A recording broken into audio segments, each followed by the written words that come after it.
மேற்கு மண்டலத்துக்காரன் சொல்லிக்கக்கூடிய எதிர்க்கட்சி தலைவர் திரு பழனிசாமி இந்த மண்டலத்துக்கு இது போன்ற செயல்களை செஞ்சாரா அப்படின்னு நான் கேட்க விரும்புறேன். இல்ல, அவர் செஞ்சதெல்லாம் என்ன?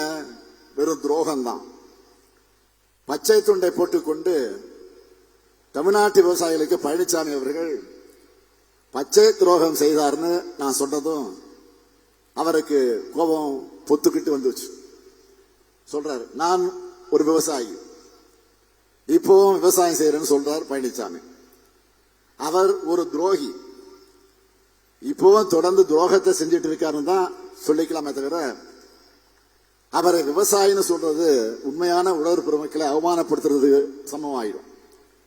நெல் கொள்முதல்ல ஈரப்பதம் தளவு தொடர்பான தமிழ்நாட்டின் கோரிக்கையை ஒன்றிய பாஜக அரசு நிராகரிச்சுட்டாங்க. பழனிசாமி அவர்கள் உண்மையான விவசாயம் இருந்தா என்ன செய்யணும்? என்ன செஞ்சிருக்கணும்? மோடி அவர்களே, பிரதமர் அவர்களே, மோடி அவர்களே, தமிழ்நாட்டின் கோரிக்கையை ஏற்கணும். பிரதமர் மோடி அவர்களே என்று ஒரு கோரிக்கையை சொல்லி இருக்கணுமா வேணாமா? டெல்லியில பல கார்கள் மாறி மாறி போய் யார் யாரையா சந்திக்கிறீங்களா? தமிழ்நாட்டு விவசாயிகளுக்காக கோரிக்கை வைக்க பிரதமரை சந்திக்கிறேன்னு சொல்லுங்க.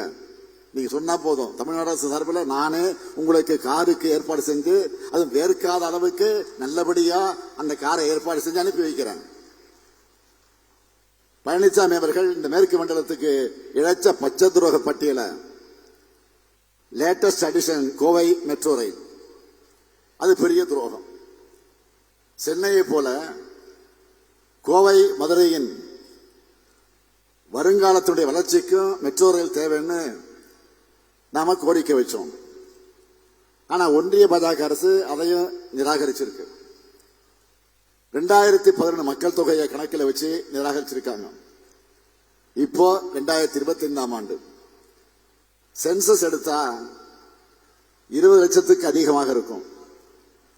இன்னும் சொன்னா இந்த திட்டத்துக்கு நிதி ஒதுக்கி திட்டத்தை நிறைவேற்றி முடிக்கும் போது 2035 ஆண்டு ஆகியிருக்கும். வட மாநிலத்தில் 20 லட்சத்துக்கும் குறைவான மக்கள் தொகை கொண்ட நகரங்கள் எல்லாம் மெட்ரோ திட்டத்துக்கு ஒப்புதல் கொடுத்திருக்கிறார்கள். தமிழ்நாடு மட்டும் கம்பி கட்டுற கதையெல்லாம் சொல்றாங்க. பாஜகவுக்கு வாக்களித்த தமிழ்நாடு எதை கேட்டாலும் தரக்கூடாது என்ற முடிவோடு இருக்கு பாஜக. அதிமுக ஆட்சிக்கு வந்தா கோவைக்கு மெட்ரோ கொண்டு வருவோம்னு பழனிசாமி சொல்லி இருக்கிறார். அதே போல பாஜக சார்ந்த உறுப்பினர், கோவை சட்டமன்ற உறுப்பினராக இருக்கிறாரு, பாஜகவை சேர்ந்த உறுப்பினர், யாருன்னு தெரியும் உங்களுக்கு? அவரும் இதே கருத்தை சொல்லி இருக்கிறார். அப்படின்னா திமுக ஆட்சியில் இருக்கும் என்ற ஒரே காரணத்தால் தான் கோவை மதுரை மக்களை பாஜக பழி வாங்குறதுன்னு ஒப்புதல் வாக்கு மூலமே கொடுத்திருக்கிறாங்க. செய்திகளை உடனுக்குடனும் துல்லியமாகவும் தெரிந்து கொள்ள சப்ஸ்கிரைப் பண்ணுங்க.